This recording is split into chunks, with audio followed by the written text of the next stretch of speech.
નમસ્કાર દર્શક મિત્રો, તમે જોઈ રહ્યા છો સાઈ ગ્રુપ મીડિયા હાઉસ દ્વારા સંચાલિત નવસારી લાઈવ અને ઝટપટ ન્યૂઝ.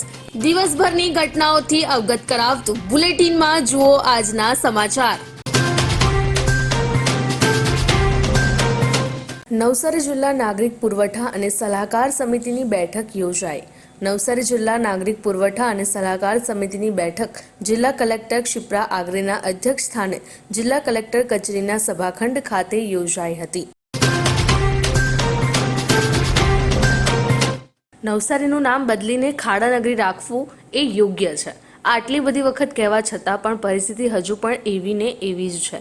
ત્યારે આજ રોજ રંગૂન નગરના ફતેહ પાર્ક ડીની સામે લોખંડવાલા પાસે એક ખાડો પડ્યો છે, ભૂવો પડ્યો છે. જે ગટર હતી એનું ઢાંકણું તૂટી જતા જમીનનો ભાગ અંદર ધસી પડ્યો છે. નવસારી પૂર્વ અને પશ્ચિમને જોડતી ફાટક પાસે અકસ્માત. ફાટક ક્રોસ કરતી વખતે એક વ્યક્તિના પગમાં લોખંડનો સળિયો ઘૂસ્યો. ત્યારે પગમાં ગંભીર ઈજાઓ પહોંચતા વ્યક્તિને સારવાર અર્થે ખાનગી હોસ્પિટલમાં ખસેડવામાં આવ્યો છે. પૂર્વ અને પશ્ચિમને જોડતો ફાટક બંધ કરવા છતાં લોકો જીવના જોખમે ક્રોસ કરી રહ્યા છે. ફાટક રેલવે વિભાગ દ્વારા પ્લેટફોર્મનો ફૂટ ઓવરબ્રિજ વાપરવા માટે છૂટ હોવા છતાં પણ ફાટક પરથી પસાર થઈ રહ્યા છે લોકો. છેલ્લા 3 મહિનામાં ફાટક પરથી પસાર થતી વખતે અકસ્માતોની ઘટનામાં પણ વધારો જોવા મળ્યો છે. પ્રજ્ઞા સૌરભ હાઈસ્કૂલ મનપુરના બાળકો કલા ઉત્સવમાં ઝળક્યા. GCRT ગાંધીનગર અને જિલ્લા શિક્ષણ તાલીમમાં નવસારી દ્વારા આયોજિત QDC કક્ષાની કલા ઉત્સવ યોજાયો. જેમાં માધ્યમિક વિભાગ ચિત્ર સ્પર્ધામાં પવાર પ્રિયા પ્રથમ, બાળ કવિ પવાર કરીના પ્રથમ, ત્યારે સુગમ સંગીતમાં ધંધુકિયા દિશા પ્રથમ, તાલવાદ્ય વાદમારે ધીરેન પ્રથમ તેમજ ચિત્ર સ્પર્ધામાં ગાવિત અંકિત પ્રથમ આવ્યા છે. બાળ કવિ ગાવિત હેમાંગની પ્રથમ, ત્યારે સુગમ સંગીતમાં ગામિત પ્રિયંકા પ્રથમ ક્રમે, તાલવાદ્યમાં વાઢુ પ્રતિક પ્રથમ ક્રમે રહ્યા હતા. સમગ્ર બાળકોને શાળાના શિક્ષકો અંજનાબેન, કુંજાબેન, જયશ્રીબેન તેમજ વિલાસબેન દ્વારા માર્ગદર્શન પૂરું પાડવામાં આવ્યું હતું.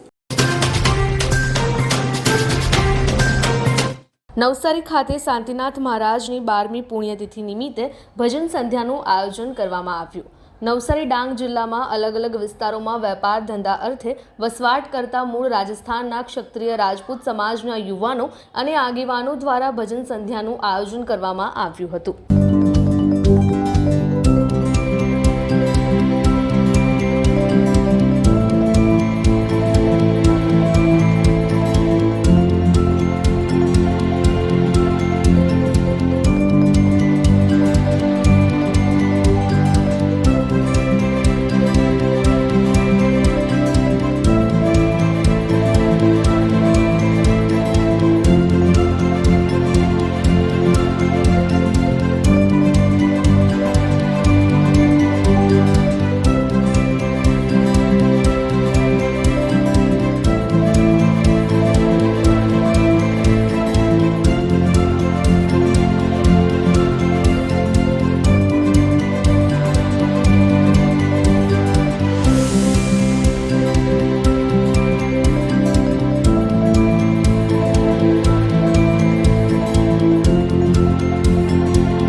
રામનગરમાં નુક્કડ નાટક દ્વારા RPF દ્વારા જાગૃતિ ફેલાવવાનો પ્રયાસ. વધુ વિગતો માટે જુઓ નવસારી લાઈવનો ખાસ અહેવાલ. દક્ષિણ ગુજરાતના આઝાદીના તીર્થસ્થાન ગણાતા ઐતિહાસિક દાંડી ગામના રાષ્ટ્રીય મીઠા સત્યાગ્રહ સ્મારક દ્વારા સ્વચ્છતા પખવાડિયાની કામગીરીનો આરંભ. આઝાદીના ઇતિહાસમાં સિરમોર ગણાતી દાંડીકૂચના ઐતિહાસિક સ્મારકનું વ્યવસ્થાપન ગુજરાત સરકારના પ્રવાસન વિભાગ દ્વારા ખૂબ જ સારી રીતે થયેલ છે. ત્યારે સ્મારકમાં વર્ષ દરમિયાન ઐતિહાસિક તથા જાહેર થયેલા રાષ્ટ્રીય દિવસોની ઉજવણી કરવામાં આવી. શ્રી ચાંપલધરા વિભાગ રાજપૂત સમાજ વિજયાદશમી પર્વ ઉજવણી સાથે તેજસ્વી પ્રતિભાઓનું સન્માન કરાશે। ત્યારે શ્રી ચાંપલધરા વિભાગ રાજપૂત સમાજના પ્રમુખ ધર્મેન્દ્રસિંહજી સોલંકીના જણાવ્યા પ્રમાણે સમાજ પ્રતિવર્ષની જેમ ચાલુ વર્ષે પણ તેના કાર્યક્ષેત્રમાં આવતા ગામોની તેજસ્વી પ્રતિભાઓનું સન્માન કરાશે। એંધલના લોક સાહિત્યકાર નરેશ આહિર સૌરાષ્ટ્રના સાયકલ પ્રવાસે નીકળ્યા। ગણદેવી તાલુકાના એંધલ ગામના લોક સાહિત્યકાર નરેશભાઈ આહિર છેલ્લા 11 વર્ષથી સાયકલ યાત્રાએ સૌરાષ્ટ્રના વિવિધ ધાર્મિક સ્થળો પર એકલા જ નીકળે છે। આ વર્ષે પણ 12મી વખત તારીખ 20/9/24ના રોજ સવારે 6 કલાકે નીકળ્યા હતા। ત્યારે ભક્તો દ્વારા તેમને શુભેચ્છા પાઠવી હતી। ફેમસ થવાની લાહમાં સલોની ટંડેલે જવું પડ્યું પોલીસ મથકે। વધુ વિગત માટે જુઓ નવસારી લાઈવનો વિશેષ અહેવાલ। નવસારીમાં રાહત દરે ઉત્તમ સારવાર મેળવવાનું સ્થળ એટલે Kejal life in multi speciality hospital, જ્યાં સામાન્ય ઓપીડી ઉપરાંત સર્જિકલ, બાળરોગ, સ્ત્રી રોગ, ઓર્થોપેડિક જેવા વિવિધ વિભાગોના નિષ્ણાંત તબીબો, અત્યાધુનિક સુવિધાઓ સાથેનું આઈસીયુ તેમજ મા કાર્ડ અને આયુષ્માન કાર્ડ હેઠળ સારવાર ઉપલબ્ધ છે। તો આ હોસ્પિટલનું સરનામું નોંધી લો। નેશનલ હાઈવે નંબર 48 સ્વામિનારાયણ મંદિર સામે કબીલપુર, નવસારી। અને વધુ માહિતી માટે સ્ક્રીન પર દેખાતા નંબર પર સંપર્ક કરો।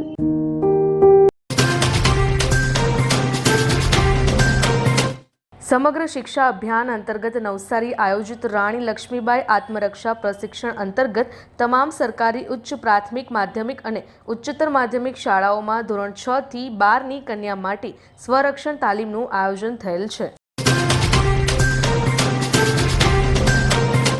ગુજરાત વિધાનસભાના નાયબ દંડક વિજયભાઈ પટેલના હસ્તે શ્રીવન વિદ્યાલય આંબાબારી સ્કૂલમાં કોમ્પ્યુટર લેબનું ઉદ્ઘાટન કરાયું। વાંસદા તાલુકાના છેવાડે આવેલ શ્રી વનવાસી વિકાસ મંડળ વગેરે સંચાલિત શ્રી વન વિદ્યાલય આંબાબારી હાઈસ્કૂલ ખાતે ડાંગ જિલ્લાના ધારાસભ્ય અને નાયબ દંડક વિજય પટેલના વરદ હસ્તે કોમ્પ્યુટર લેબનું ઉદ્ઘાટન કરવામાં આવ્યું હતું। વાંસદા તાલુકાની શ્રી શ્રેયસ વિદ્યાલય વાઘાબારીના વિદ્યાર્થીઓ ખોખોની રમતમાં જિલ્લા કક્ષાએ ઝળક્યા। નવસારી જિલ્લા રમતગમત કચેરી નવસારી દ્વારા આયોજિત શાળાકીય રમોત્સવમાં શ્રી શ્રેયસ વિદ્યાલય વાઘાબારીની ખોખોની 3 ટીમે જિલ્લા કક્ષાએ વિજેતા થઈ શાળાનો ગૌરવ વધાર્યું છે। હવામાનની વાત કરીએ તો આજ રોજ નવસારીનું મહત્તમ તાપમાન 33.0 અંશ સેલ્સિયસ, લઘુત્તમ તાપમાન 24.0 અંશ સેલ્સિયસ રહ્યું હતું। હવામાં ભેજનું પ્રમાણ સવારે 100%, જ્યારે સાંજે 73% રહ્યું હતું। હવાની ગતિ 2.6 કિલોમીટર પ્રતિ કલાક કોઈ પણ દિશા તરફ રહી ન હતી। તમારા કોઈ પણ પ્રસંગનું લાઈવ પ્રસારણ કરવા, વિડીયોગ્રાફી, ફોટોગ્રાફી માટે સંપર્ક કરો સાઈ ગ્રુપ મીડિયા હાઉસ 9824357557।